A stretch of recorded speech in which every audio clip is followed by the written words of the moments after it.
ಸಂತ ಮಹಾತ್ಮರು ಈ ಜಗತ್ತಿಗೆ ಹೇಳ್ಕೊಂತ ಬಂದ. ಆವಾಗ ತಾಯಿ ಹೇಳಿದ್ಲಂತೆ, ಮಗನೇ ನೀ ದೇವರನ್ನು ಕಾಣಬೇಕಲ್ಲಪ್ಪ, ಕಾಣು, ಬೇಡ ಅಂತ ಹೇಳಂಗಿಲ್ಲ ನಾನು. ಹೋಗು, ಆ ದೇವರನ್ನು ಹುಡುಕಿಕೊಂಡು ಹೋಗು. ಈ ಜಗತ್ತಿನೊಳಗೆ ಎಲ್ಲಿದ್ರೂ ಆ ಭಗವಂತ ನಿನಗೆ ಸಿಗಲೇಬೇಕು. ಅದಕ್ಕಾಗಿ ನನ್ನ ಆಶೀರ್ವಾದ ನಿನಗೆ ಯಾವಾಗಲೂ ಇರ್ತತಿ, ನೀವು ಹೋಗಪ್ಪ ಅಂತ ಹೇಳಿ ಆ ಮಗನನ್ನು ಕಳಿಸಿದಾಗ ಆ ತಾಯಿ ತದೇಕ ಚಿತ್ತದೊಳಗೆ ಆ ಮಗನನ್ನು ಹೋಗೋದು ನೋಡ್ಕೊಂತ ಕುಂತಿದ್ಲು. ಸಮಯ ಕಳೀತು, ಗುಡ್ಡಗಾಡಿಗಳಿಗಳದ, ಎಲ್ಲೆಲ್ಲಿ ಸಂತರು ಶರಣರು ಮಹಾತ್ಮರು ಗುಡಿ ಗುಂಡಾರಗಳದವ ಅಲ್ಲಿ ಹೋದ. 10 ವರ್ಷ ಕಳೀತ್ರಿ, ಒಂದಲ್ಲ ಎರಡಲ್ಲ ಮೂರಲ್ಲ 10 ವರ್ಷಗಳು ಕಳೀತು. 10 ವರ್ಷಗಳ ಕಳೆದ ಮೇಲೇನು ಅವನಿಗೆ ದೇವರು ಸಿಗಲಿಲ್ಲ, ಕಾಣಲಿಲ್ಲ. ಇತ್ತ ತಾಯಿ ನನ್ನ ಮಗ ದೇವರನ್ನ ಕಾಣಬೇಕು ಅಂತ ಹೇಳಿ ನನ್ನ ಮನೆಯನ್ನು ಬಿಟ್ಟು ಹೋಗ್ಯಾನ, ನನ್ನ ಮನಸ್ಸನ್ನು ಬಿಟ್ಟು ಹೋಗ್ಯಾನ. ಭಗವಂತ ನೀ ಆದಷ್ಟು ಜಲ್ದಿ ಅವಾಗ ದರ್ಶನವನ್ನು ಕೊಡು. ನೋಡ್ರಿ ತಾಯಿ ಹಂಬಲ ಹೆಂಗೈತಿ. ಆ ತಾಯಿ ಅಂದ್ರೆ ದೊಡ್ಡ ಕಿಮ್ಮತ್ರಿ, ದೊಡ್ಡ ಕಿಮ್ಮತ್ತು. ತಾಯ್ತನದ ಆ ಒಡಲಿನ ಹಂಬಲ ಇದೆಯಲ್ಲ, ಅದು ಯಾರಿಗೂ ಬರಕ್ಕ ಸಾಧ್ಯ ಇಲ್ಲ, ಅದು ಯಾರಿಗೂ ಬರಕ್ಕ. ಮಗ ಕೈ ಹತ್ರಕ್ಕೆ ಬೆಳೆದಿರುವಂತ ಮಗ ಮುಪ್ಪಿನ ವ್ಯವಸ್ಥೆಯೊಳಗೆ ದೇವರನ್ನ ಕಾಣ್ತೀನಿ ಅಂತ ಹೇಳಿ ನನ್ನ ಬಿಟ್ಟು ಹೋಗ್ಯಾನ ಅಂದಾಗ ಆ ತಾಯಿ ಎಂದೂ ಎದೆಗುಂದ್ಲಿಲ್ಲ. ನನ್ನ ಮಗನಿಗೆ ನನಗೆ ಬೆಕ್ಕದ್ದಾಗಲಿ, ನಾ ಇಲ್ಲೇ ಪ್ರಾಣವನ್ನು ಬಿಟ್ಟರೆ ಬಿಡಲಿ, ನನ್ನ ಮಗನಿಗೆ ದೇವರ ದರ್ಶನ ಆದ್ರೆ ಸಾಕು, ಅವನಿಗೆ ತೃಪ್ತಿ ಆದ್ರೆ ಸಾಕು ಅಂತ ಹೇಳಿ ಮಗನಿಗ ಬರುವಿಕೆಗಾಗಿ, ಮಗನಿನ ದೇವರ ದರ್ಶನಕ್ಕಾಗಿ ಪ್ರಾರ್ಥನೆಯನ್ನು ಮಾಡ್ತಾ ತಾಯಿ ಏನು ಮಾಡ್ತಾ ಇದ್ಲು ಅಂತಂದ್ರೆ ಮಗನನ್ನು ಕಾಯ್ತಾ ಇದ್ಲು. 10 ವರ್ಷ ಕಳೆದಿತ್ತು. ಎಷ್ಟು? 10 ವರ್ಷ ಕಳೆದಿತ್ತು. ಬೇಸತ್ತ ಮಗ ಗುಡ್ಡ ಕಾಡುಗಳಲ್ಲಿ ಹುಡುಕಿದ, ಕೊತ್ತಲಗಳಲ್ಲಿ ಹುಡುಕಿದ, ನದಿ ಬೀದಿಗಳಲ್ಲಿ ಹುಡುಕಿದ, ನಗರಗಳಲ್ಲಿ ಹುಡುಕಿದ, ಎಲ್ಲೆಲ್ಲೋ ಹೋದ, ಗಡ್ಡ ಬಿಟ್ಟ, ಏನು ಬಿಟ್ಟರು ದೇವರು ಭೇಟಿ ಆಗಲೇ ಇಲ್ಲ, ಸಿಗಲೇ ಇಲ್ಲ. ಆವಾಗ ಬೇಸತ್ತ ಮಗ ಊರ್ ಕಡೆ ನೆನಪಾತ. ಯಾವಾಗ ಊರ್ ಕಡೆ ನೆನಪಾತಲ್ಲ, ಊರ್ ಕಡೆ ಬರ್ಬೇಕಂತ ಹೇಳಿ ಬಂದ. ಒಂದಿಷ್ಟು ಊರು ಬದಲಾಗಿತ್ತು. ಸಂಧಿಗೊಂದಿಗಳನ್ನು ಹುಡುಕೊಂಡು ಬಂದ. ಸಂಧಿಗಂದಿಗಳನ್ನು ಹುಡುಕೊಂಡು ಬಂದಾಗ ಗೊತ್ತಾತು ಮಗ ದೇವರನ್ನು ಕಾಣಕ್ಕೆ ಹೋಗ್ಯಾನ. 3 ಸಂಜೆ ಹೊತ್ತು ಗೋಧೂಳಿ ಸಮಯದೊಳಗೆ ತಾಯಿ ದೀಪವನ್ನು ತೆಗೆದುಕೊಂಡು ದೇವರ ಮುಂದೆ ಇಟ್ಟು ಆ ದೀಪವನ್ನು ಹಚ್ಚಬೇಕು ಅನ್ನುವಂಥ ಸಮಯ. ಇನ್ನೇನು ಆ ದೀಪಕ್ಕೆ ಕಡ್ಡಿಯನ್ನು ಗೀರಿ ದೀಪ ಹಚ್ಚಿದ ತಕ್ಷಣ ಮಗ ಬಂದ ಹತ್ರಕ್ಕೆ ಬಂದ ದೇವರನ್ನ ಕಾಣಬೇಕು ಅಂತ ಹೋಗಿರುವಂತ ಆ ಮಗ ಈ ತಾಯಿಯ ಮನೆ ಹತ್ರ ಬಂದ ತಕ್ಷಣವೇ ಯಾವಾಗ ಆ ತಾಯಿ ದೀಪ ಹಚ್ಚಿದ್ಲಲ್ಲ, ದೀಪ ಹಚ್ಚಿದ ಬೆಳಕಿಗೆ ಪ್ರಥಮವಾಗಿ ಕಂಡಿದ್ದು ಆ ತಾಯಿಯ ಮಖವೇ ಅವನಿಗೆ ಕಾಣುತ್ತೆ ಹೊರತಾಗಿ, ದರ್ಶನವೇ ಆಯ್ತು ಹೊರತಾಗಿ ಮತ್ಯಾವುದು ಆಗ್ಲಿಲ್ಲ. ಆವಾಗ ತಾಯಿ ಈ ಕಡೆ ನೋಡ್ತಾಳೆ, ಮಗ ಬಂದಿದ್ದ, ಆನಂದ ಆಗಿತ್ತು. ಮಗನೇ 10 ವರ್ಷಗಳ ಕಾಲ ನನ್ನ ಬಿಟ್ಟು ಹೋಗಿದ್ದೆಲ್ಲಪ್ಪ, ಎಲ್ಲಿ ಉಂಡಿ, ಎಲ್ಲಿ ತಿಂದಿ, ಹೆಂಗಿದ್ದಿ, ಆರಾಮಿದ್ಯೋ ಇಲ್ಲೋ ಅಂತ ಕೇಳಿದ್ರೊಳಗ ಅವನ ಪ್ರೀತಿಯ ಹಂಬಲದ ಕೈಗಳಿಂದ ಅಪ್ಪಿಕೊಂಡು, ಮಗನೇ ನಿನಗೆ ದೇವರ ಬೆಟ್ಟ ಆದ್ನ ಅಂತ ತಾಯಿ ಕೇಳಿದ್ಲು. ಮಗ ಹೇಳ್ತಾನ, ತಾಯಿ ಯಾವುದೇ ಮಗನಾಗಲಿ, ಯಾವುದೇ ಜೀವಿಯಾಗಲಿ ಹೆತ್ತ ತಂದೆ ತಾಯಿಗಳನ್ನ ಬಿಟ್ಟು ದೇವರನ್ನ ಕಾಣಬೇಕಂತ ಗುಡ್ಡ ಅಲದ್ರ ದೇವರು ಸಿಗಂಗಿಲ್ವಾ? ದೇವರು ಎಲ್ಲಿ ಸಿಗ್ತಾನಂತ ನನಗೆ ಗೊತ್ತಾತು. 3 ಸಂಜಿಲೆ ಗೋಧೂಳಿ ಸಮಯದೊಳಗೆ ದೀಪವನ್ನ ಹಚ್ಚುವಂತಹ ಸಮಯದೊಳಗೆ 10 ವರ್ಷ ತಿರುಗಿದ್ರು ದೇವರು ಕಾಣಲಿಲ್ಲ. ಯಾವಾಗ ನೀನು ದೀಪದ ಮಕ್ಕನ್ನ ತಗೊಂಡು ಆ ದೀಪಕ್ಕೆ ಹಚ್ಚಿದಾಗ ನಿನ್ನ ಪ್ರಜ್ವಲವಾಗಿರ್ತಕ್ಕಂಥ ಆ ಮುಖದ ತೇಜೋಪುಂಜದೊಳಗೆ ನನಗೆ ಭಗವಂತ ಕಂಡ.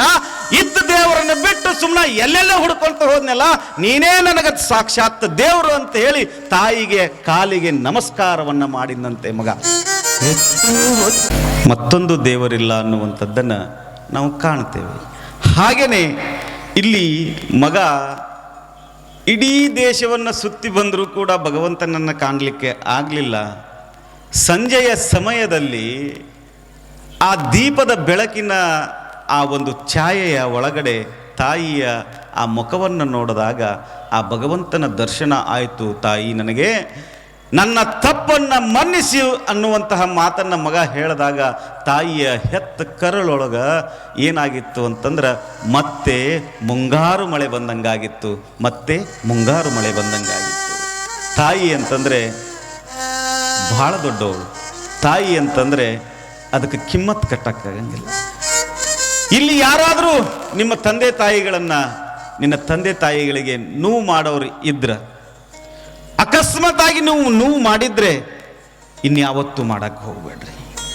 ಯಾಕಂತಂದ್ರೆ ತಾಯಿ ತಂದೆ ಅನ್ನೋಂಥವ್ರು ಇದಾರಲ್ಲ, ಅವರು ಭೂಲೋಕದ ಸಾಕ್ಷಾತ್ ದೇವರಿದ್ದಂಗೆ. ತಮಗಾಗಿ ಅವರು ಏನನ್ನೂ ಇಟ್ಕೊಳ್ಳೋದಿಲ್ಲ, ಎಲ್ಲವೂ ನಿಮಗಾಗಿಯೇ ಕೊಡುವಂಥದ್ದು. ಅದು ಪ್ರಕೃತಿಯ ಧರ್ಮ ಅನ್ನುವಂಥದ್ದನ್ನು ಇಲ್ಲಿ ನಾನು ನಿಮ್ಗೆ ತಿಳ್ಸಕ್ಕೆ ಇಷ್ಟಪಡ್ತೀನಿ. ಇವತ್ತಿನ ಕಾಲದೊಳಗೆ ಹೆಂಗಾಗೈತಿ ತಾಯಿಂದ್ರೆ ಅಂದ್ರೆ, ಮಕ್ಕಳು ಓದಬೇಕು, ಓದಿಸ್ಬೇಕು, ಅವ್ರನ್ನ ಬೆಳೆಸ್ಬೇಕು ಅನ್ನುವಂಥ ಹಂಬಲದೊಳಗೆ ಅವ್ರನ್ನ ಓದಿಸಿ ಚಲೋತ್ನಂಗೆ ಏನು ಮಾಡ್ತಾರೆ, ಡಾಕ್ಟ್ರನ್ನ ಮಾಡ್ತಾರೆ, ಇಂಜಿನಿಯರ್ನ ಮಾಡ್ತಾರೆ, ಇನ್ನೊಂದು ಮಾಡ್ತಾರೆ, ಮತ್ತೊಂದು ಮಾಡ್ತಾರೆ. ಅವ್ರು ಯಾರೂ ನಮ್ಮ ಜೊತೆಗೆ ಇರಂಗಿಲ್ಲ. ಎಲ್ಲರೂ ಅಂತ ನಾ ಹೇಳಕತ್ತಿಲ್ಲ, ಎಲ್ಲರೂ ಹಂಗಿರ್ತಾರಂತ ಹೇಳಕತ್ತಿಲ್ಲ, ಭಾಗಶಃ ಎಲ್ಲರೂ ಹೇಳಕತ್ತಿಲ್ಲ. ಆದರೆ ಕಲಿತವರು ತಪ್ಪು ಮಾಡ್ತಾರೆ, ಕಲೀಲವರು ತಪ್ಪು ಮಾಡಂಗಿಲ್ಲ. ಇವೆರಡನ್ನು ನಾವು ಸರಿಯಾಗಿ ಜಡ್ಜ್ಮೆಂಟ್ ಮಾಡೋಕ್ಕಾಗಂಗಿಲ್ಲ. ಈ 5 ಬಳ್ಳು ಸಮ ಇಲ್ಲ ನಮಗೆ. ಆದ್ರೆ ನಾನು ಕೇಳ್ಕೊಳ್ಳೋದೇನು ಅಂತಂದರೆ, ನಿಮ್ಮ ತಂದೆ ತಾಯಿಗಳನ್ನು ಇದ್ದಾಗಲೇ ಪೂಜಿಸಿ. ಅವರು ಹೋದ ಮೇಲೆ ಅವ್ರ ಮುಂದೆ ಏನು ಇಟ್ಟು ನೀವು ಏನು ಬಡ್ಕೊಂಡ್ರೂ ಏನು ಪ್ರಯೋಜನ ಇಲ್ಲ. ಇದ್ದಾಗ ಆ ತಂದೆ ತಾಯಿಗಳ ಸೇವೆಯನ್ನು ಮಾಡಿದರೆ ಆ ಭಗವಂತನಿಗಿಂತಲೂ ನಮ್ಮಂಥ ಗುರುಗಳು ಸೇವಾ ಮಾಡೋದಕ್ಕಿಂತಲೂ ಹೆಚ್ಚು ತಂದೆ ತಾಯಿಗಳ ಸೇವಾ ಮಾಡಿದರೆ ನಿಮಗೆ ಪುಣ್ಯ ಸಿಗುತ್ತೆ ಅನ್ನುವಂಥ ಮಾತನ್ನು ನಾನಿಲ್ಲಿ ಹೇಳಕ್ಕೆ ಇಷ್ಟಪಡ್ತೀನಿ. ಏನಾಗಿತ್ತು ಅಂತಂದ್ರೆ, ಗುರು ಬಹುವಾಸಂತಿ ಅಂತ ಒಂದು ಮಾತು ಬರ್ತದೆ. ಶಿಷ್ಯ ವಿತ್ತಾಪಹಾರಕ ಅಂತ ಹೇಳಿ. ಗುರುಗಳು ಭಾಳ ಜನ ನಮಗೆ ಸಿಗ್ತಾರ, ಹೌದಲ್ಲ? ಹಂಗ ಒಬ್ಬರಿಗೆ ಗುರುಗಳು ಸಿಕ್ಕರಂತ ನೋಡ್ರಿ. ಅವ್ರು ಹೆಂಗಿದ್ರು ಗುರುಗಳು ಅಂತಂದ್ರೆ, ಪ್ರತಿ ವರ್ಷನೂ ಅವ್ರ ಮನೆಗೆ ಹೋಗಿದ್ರಂತ. ಅವ್ರ ಮನೆಗೆ ಹೋದ ತಕ್ಷಣ ಅವ್ರಿಗೇನಪ್ಪ ಅಂತಂದ್ರೆ, ವರ್ಷದ ವಾಡಿಕೆ ಇಷ್ಟು ಭಿಕ್ಷಾ ಕೊಡಬೇಕು. ಏನು, 1 ಚೀಲ ಜೋಳ, 1 ಚೀಲ ಗೋಧಿ, 1100 ರೂಪಾಯಿ ಒಟ್ಟು ಕೊಡ್ಬೇಕು ಅವ್ರಿಗೆ, ಫಿಕ್ಸ್. ಅದು ಪರಂಪರೆ. ಆ ಪರಂಪರೆಯನ್ನು ನಡೆಸ್ಕೊಂಡು ಬಂದಿದ್ರಂತ. ಆ ಟೈಮ್ ಒಳಗೆ ಏನಾಗಿತ್ತು ಅಂತಂದ್ರೆ, ಆ ಗುರುಗಳು ಒಂದು 10 ವರ್ಷ ಬರೆದು ಬಿಟ್ಟಿದ್ರಂತ. ಏನ್ರಿ ನಾ ಹೇಳೋದು ಅರ್ಥ ಆಗತ್ತಿಲ್ಲ? 10 ವರ್ಷ ಆಗಿತ್ತಂತ ಬರೆದು ಬಿಟ್ಟು, ಆವಾಗ 10 ವರ್ಷದ ನಂತರ ಮತ್ತೆ ಹೊಳ್ಳಿ ಗುರುಗಳು ಬಂದ್ರಂತ. ಬಂದಾಗ ಅದ ಮನೆಗೆ ಹೋಗಿ ಅಲ್ಲಿ ಕುಂತ್ಕೊಂಡು ಸ್ನಾನ, ಪೂಜೆ, ಪ್ರಸಾದವನ್ನು ಮಾಡುವಂಥ ಸಂದರ್ಭದೊಳಗೆ ಏನಾಯ್ತು ಅಂತಂದ್ರೆ, ಗುರುಗಳು ಆ ಶಿಷ್ಯಾಗಿ ಹೇಳಿದ್ರಂತ. ಏನು ಹೇಳಿದ್ರು ಗೊತ್ತನು? ನೋಡಪ್ಪ, 10 ವರ್ಷ ಆಯ್ತು ನಾನು ನಿಮ್ಮ ಮನೆಗೆ ಬಂದಿಲ್ಲ, ನಿಮ್ಮ ಊರಿಗೆ ಬಂದಿಲ್ಲ. 10 ವರ್ಷದಿಂದ ನೀ ಏನು ವರ್ಷ ಏನು ಕೊಟ್ಟುವಂತ ಬಂದಿದ್ದೆಲ್ಲ, 1 ಚೀಲ ಜೋಳ, 1 ಚೀಲ ಗೋಧಿ, 1100 ರೂಪಾಯಿ. 10 ವರ್ಷಕ್ಕೆ ಎಷ್ಟಾತ್ರಿ ಸಿ ಬಿ ಪಾಟೀಲ್ರಿ? ಮತ್ತು ನೀವು ತಯಾರು ಮಾಡಿರಿ ನಮಗೆ ಎಷ್ಟಾಯ್ತು 10 ವರ್ಷಕ್ಕೆ?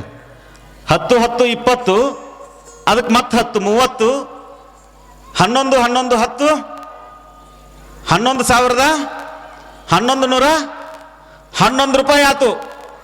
ಆವಾಗ ಗುರುಗಳಿಗೆ ನಮಸ್ಕಾರ ಮಾಡಿ ಪ್ರಸಾದ ಮಾಡಬೇಕು ಅಂತ ಹೇಳಿ ಮನಿ ಹಿರಿಯ ನಮಸ್ಕಾರ ಮಾಡಿದಂತ. ಇರ್ತಾರೆ, ಹಿಂಗೂ ಇರ್ತಾರೆ.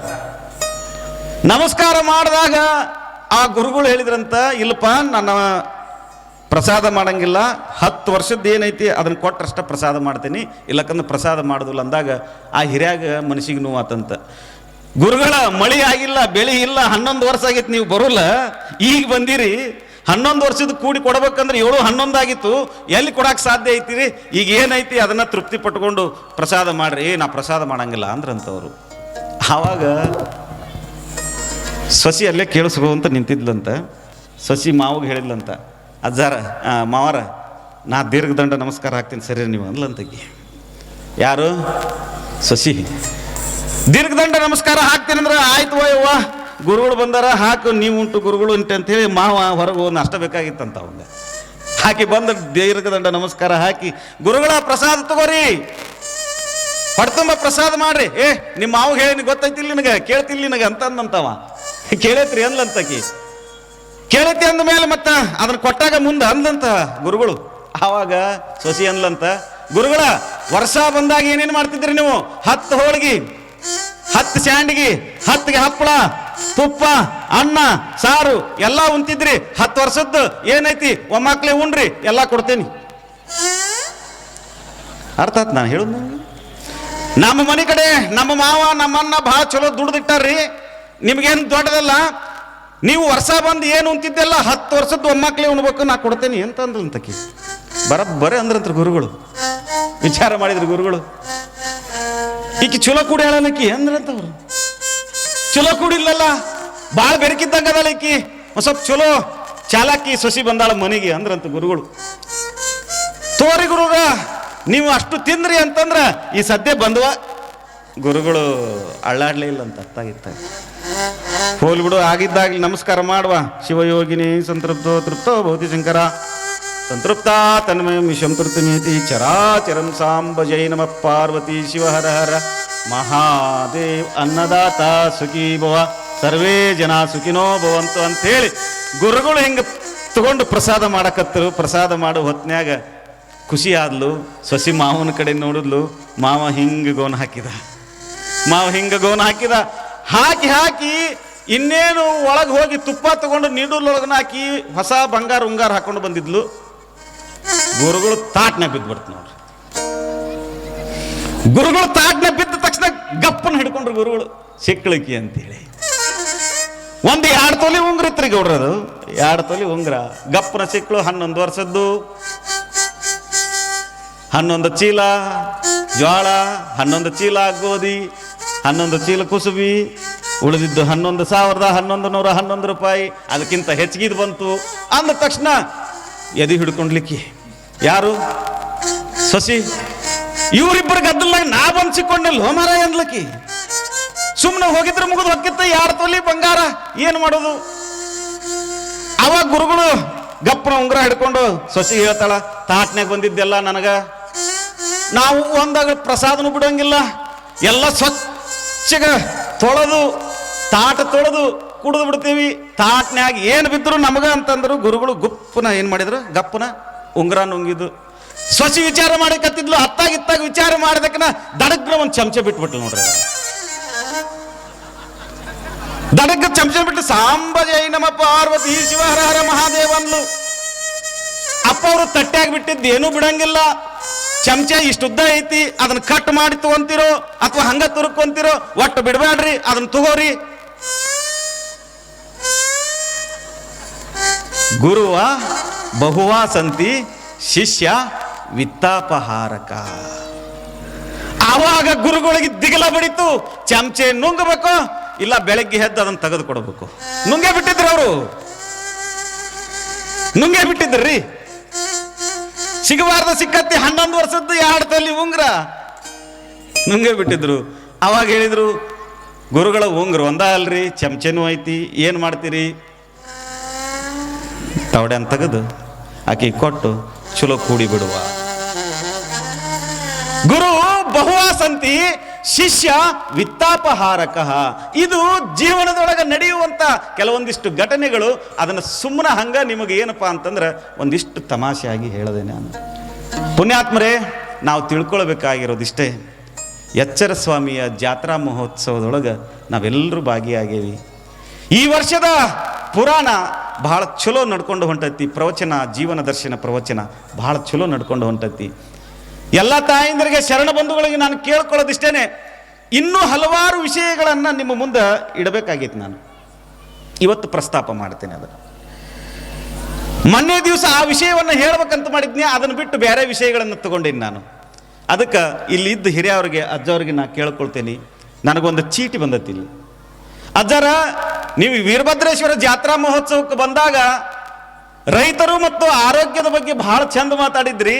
ನಮ್ಗೆ ಆರೋಗ್ಯದ ಕುರಿತಾಗಿ ಒಂದೊಂದು ವಿಷಯವನ್ನ ಒಂದು ಟಿಪ್ಸ್ ಕೊಡ್ರಿ ಅಂತ ಬರೆದು ಕಳಿಸ್ಯಾರ ಗೌಡ್ರು, ಬರೆದು ಕಳಿಸ್ಯಾರ. ಅದಕ್ಕೆ ನಾನು ತಾಯಂದ್ರಿಗೆ ಹೇಳೋದು ಏನಂತಂದ್ರೆ, ನಾಳೆ ಒಂದು ಪೆನ್ ತೊಗೊಂಡು ಬರ್ರಿವಾ, ಒಂದು ಹಾಳಿ ತೊಗೊಂಡು ಬರ್ರಿ. ನಿಮ್ಮ ಮನೆಯೊಳಗೆ ನೀವು ಮದ್ದುಗಳನ್ನು ಹೇಗೆ ಮಾಡ್ಕೊಳ್ಬೇಕು ಅನ್ನುವಂಥದ್ದನ್ನು, ಆರೋಗ್ಯದ ಸೂತ್ರಗಳನ್ನು ನಿಮಗೆ ಹೇಳ್ಕೊಡ್ತೀನಿ. ಯಾಕಂದ್ರೆ ನಮ್ಮ ಆರೋಗ್ಯ ಅಷ್ಟು ಸದೃಢ ಇಲ್ಲ. ನಮ್ಮ ಬದುಕನ್ನು ಕಟ್ಕೊಳ್ಬೇಕಾಗಿತ್ತು ಅಂದ್ರೆ ನಮ್ಮ ಬದುಕು ಎತ್ತೆತ್ತಗರ ಹೊಂಟತ್ರಿ. ಅದಕ್ಕೆ ಈ ಬದುಕನ್ನು ಕಟ್ಟುವುದಕ್ಕಾಗಿ ತಮ್ಮ ಬದುಕನ್ನು ಮೀಸಲಿಟ್ಟಂತ ದೊಡ್ಡ ದೊಡ್ಡ ಸಾಧಕರ ಜೀವನ ಚರಿತ್ರೆಗಳನ್ನು ಇನ್ನು 5-6 ದಿವಸದೊಳಗೆ ನಿಮಗೆ ಹೇಳಕ್ಕೆ ನಾ ಪ್ರಯತ್ನವನ್ನು ಮಾಡ್ತೇನೆ. ಹಾಗೇನೆ ಒಬ್ಬ ದೊಡ್ಡ ಸಾಧಕರು ಈ ವೇದಿಕೆಯೊಳಗೆ ಬರ್ತಾರೆ. ಇದನ್ನ ನೆನಪಿಟ್ಟುಕೊಳ್ಳ್ರಿ. ನೀವು ಯಾವಾಗ ಹೇಳ್ತೀರಿ ಆವಾಗ ನಾನು ಕರೆಸ್ತೇನೆ. ದತ್ತ ಜಯಂತಿ ಐತಲ್ಲ ಈಗ ಗುರುಗಳ ದತ್ತ ಜಯಂತಿ, ಆ ದತ್ತ ಜಯಂತಿ ಆದಮೇಲೆ ಬರ್ತಾರೆ ಅವರು, ಇಲ್ಲಕಂದ್ರೆ ನಿಮ್ಮ ಜಾತ್ರೆಕ್ಕಿಂತ 2 ದಿವಸ ಮುಂಚೆನಾರ ಬರ್ತಾರೆ. ನಿರ್ಣಯ ಮಾಡಿರಿ. ನಮ್ಗೆ ಆರೋಗ್ಯದ ಸಮಸ್ಯೆಗಳು ಭಾಳ ಅದಾವು. ಇಲ್ಲಿ ಬಹಳ ಜನ ಕೂತಿರಿ ನೀವು, ಬಹಳ ಜನಕ್ಕೆ ಆರೋಗ್ಯದ ಸಮಸ್ಯೆಗಳದಾವು. ಆ ಆರೋಗ್ಯಕ್ಕೆ ಸಂಬಂಧಪಟ್ಟಂಗ ನಿಮಗೆ ಯಾವುದೇ ಥರನಾದಂಥ ವ್ಯವಸ್ಥೆಯೊಳಗೆ ನಾವು ಏನು ಮಾಡ್ಬೇಕು ಹೇಳ್ರಿ, ಆ ಸೇವೆಯನ್ನು ಮಾಡೋಕ್ಕೆ ಹೊಳೆಯಲ್ಲೂರಿಗೆ ನರಗುಂದ ಹಿರೇಮಠದ ಅಜ್ಜ ಯಾವಾಗಲೂ ಸಿದ್ಧ ಇರ್ತಾನೆ ಅನ್ನುವಂಥ ಮಾತನ್ನು ನಿಮಗೆ ಆವಾಗಲೂ ಹೇಳೀನಿ, ಈಗೂ ಹೇಳ್ತೀನಿ. ತಾಯಂದಿರಿಗೆ ಆಗಿರ್ಬೋದು, ನಮ್ಮ ಶರಣ ಬಂಧುಗಳಿಗೆ ಆಗಿರ್ಬೋದು. ಅದಕ್ಕಾಗಿ ನಮ್ಮ ಹುಬ್ಬಳ್ಳಿ ಒಳಗೆ ನಮ್ಮದೊಂದು ಸಂಸ್ಥೆ ಐತಿ, ನಮ್ಮದ ಸಂಸ್ಥೆ, ಅದಕ್ಕೆ ವರದಶ್ರೀ ಫೌಂಡೇಶನ್ ಅಂಥೇಳಿ ಹೆಸರಿಟ್ಟೀವಿ. ಅಲ್ಲಿ ನಾವು ಏನು ಮಾಡೇವಿ ಅಂತಂದ್ರೆ ಕಣ್ಣಿಗೆ ಎಣ್ಣೆಯನ್ನು ಹಾಕ್ತೀವಿ. ನಿಮಗೆ ಕಣ್ಣಿಗೆ ಎಣ್ಣೆ ಯಾಕೆ ಹಾಕ್ತೀವಿ ಅಂತಂದ್ರೆ ನಿಮಗೆ ಕಣ್ಣಿನ ಸಮಸ್ಯೆಗಳು ಯಾವುದೇ ಇರಲಿ ಆ ಎಲ್ಲ ಸಮಸ್ಯೆಗಳನ್ನು ಬಗೆಹರಿಸುವಂಥ ಕೆಲಸ. ಅದು ದುರ್ಮಾಂಸವರ ಬೆಳೆದಿರಲಿ, ನಿಮಗೆ ದೂರದೃಷ್ಟಿ ಕಡಿಮೆ ಇರಲಿ, ಸಮೀಪ ದೃಷ್ಟಿ ಕಡಿಮೆ ಇರಲಿ, ಅಥವಾ ನಿಮಗೇನಾರು ತುರಿಕೆ ಬರ್ತಿರಲಿ, ಮೂಲವ್ಯಾಧಿ ಇರಲಿ, ಮೊಣಕಾಲು ನೋವು ಇರಲಿ, ಕಾಲು ನೋವು ಇರಲಿ, ನರದೋಷ ಇರಲಿ, ಏನು ಬೇಕಾದ ಇದ್ರೂ ಇದನ್ನು ಬರೆದು ಕಳಿಸಿದ್ದಕ್ಕೆ ಹೇಳಕತ್ತೇನೆ. ಮತ್ತು ಯಾಕಂದ್ರೆ ನಾನು ಪ್ರವಚನ ಹೇಳಕ್ಕೆ ಬಂದೇನೆ ಈಗ, ಮತ್ತು ಅದನ್ನು ಬಿಟ್ಟು ಇದನ್ನು ಹೇಳಕ್ಕೆ ಬಂದೇವೆ ಅನ್ನುವಂಗೆ ಆಗಬಾರ್ದು, ಹೌದಲ್ಲ? ಮತ್ತು ತಲೆಯಾಗ ಏನೇನು ಓಡಬಾರ್ದು ಯಾರ್ಯಾರಿಗಾರ. ಆದರೂ ನಾವು ಆಧ್ಯಾತ್ಮದ ಜೊತೆಗೆ ಆರೋಗ್ಯನೂ ಭಾಳ ಮುಖ್ಯ ಅಲ್ರಿ. ಆರೋಗ್ಯ ಇಲ್ಲಾಂದ್ರೆ ಆಧ್ಯಾತ್ಮ ಎಲ್ಲಿ ಕೇಳ್ತೀರಿ ನೀವು, ಹೌದಲ್ಲ?